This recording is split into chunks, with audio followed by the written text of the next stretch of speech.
ชิมนะ คนเดียวจะบอกแล้วนะจริงๆมัน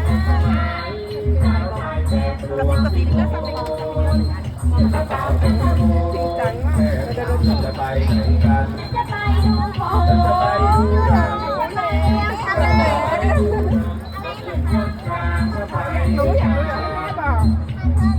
อร่อยไหม อร่อยก็ให้ช้อนเลย แล้วเขาให้ช้อนมาเลยเหรอโอ้ดีจัง แต่มันไม่ใช่ช้อนเหล็กนะมันเป็นช้อนกินได้